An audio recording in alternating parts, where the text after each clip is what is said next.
Yes, y'all did, for the And revolution. that was to the East Blackwoods. To the East Black.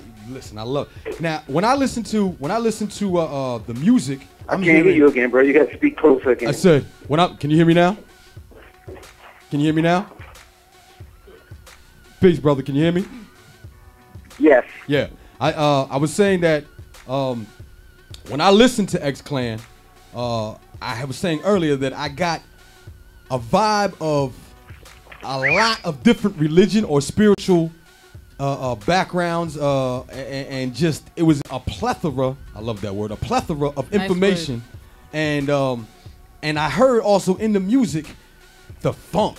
Could you tell me what you did with the music and why you brought the funk? Yeah, the funk was definitely present in both early albums. If you listen to Brother Jay's name, his name was the Grand Verbalizer Funk in Lesson Brother Jay. So basically what we did was we put the lesson in the funk. Exactly. Yeah, we put the lesson in the funk. You know what I'm saying? And basically we listened to a whole lot of James Brown and George Clinton and Rick James and the Ohio Players. Yeah. And we grew up on that music. It's all through the first two albums. All through the first. I said you can hear it all through the first two albums, man. You really put your foot in them two albums, man. Unbelievable music. So, go ahead, brother. So when we were listening to that, you know what I mean? Because I had heard other people use funk before that, and I was checking them out. But when I heard X-Clan, like I had said, I think I had told you, X-Clan literally changed my life. It was as important to me as listening to Public Enemy. You know what I'm saying? In '86, X-Clan was as important to me. I can't hear you, bro. I'm sorry. You can turn my mic up or something. Yeah, I think. I was saying that X-Clan to me had saved my life, or at a point in time when I was still wild, X-Clan had told me what to do with that energy. And what I don't see now is in music, and just looking for your opinion on this, is people are different people on the music than they are outside of the music. So what I'm understanding is that you're saying that who you were in the music and who he was in the rhymes is who he was when there was no camera on, when there was no music playing. You were all still the same people, correct? Yes and no. Okay. You know, lights, cameras, and actions, and stages, and crowds of people and women tend to make people who are not used to that kind of lifestyle change up a little bit. You know what I mean? Yes, sir. And even the best artist or the best person, it's possible that they could get caught up in drinking their own Kool-Aid and sniffing their own vapors. Okay. It even happens to the best of them.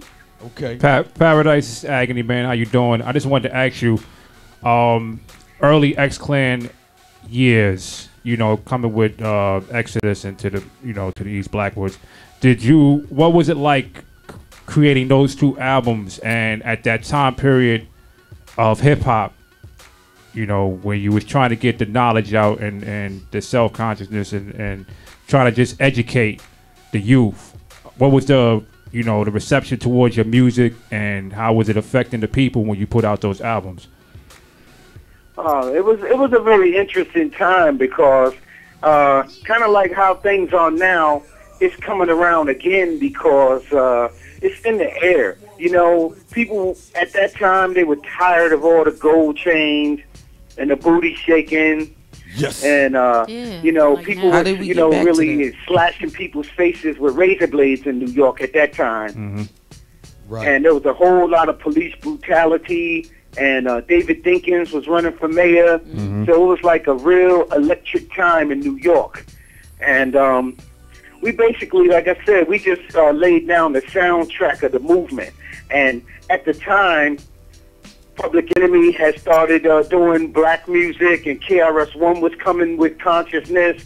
Then the Poor Righteous Teachers and Brand Nubian and Queen Latifah and Paris out in the Bay Area. Yes, so it was San like Francisco. it was all over the country. People were like really embracing and changing and going for that kind of music. And the thing about it was like every community, every black community everywhere had a bunch of older guys from the 60s who had been trying to teach young people about, you know, what they had been through and trying to get them to take up the struggle and stuff like that. And people was like looking at the elders like, man, y'all dudes is just living in the past and this and that. And then X-Clan came and brought the knowledge from the 60s and from the 70s from our elders and brought it to a present language and a present swag. Right. Check the vibe, check the vibe. You say one for the trouble, two for the time. Come on, y'all. Brother, how you make it get down? Professor Overseer, I got pimp in my crown. DWI Music.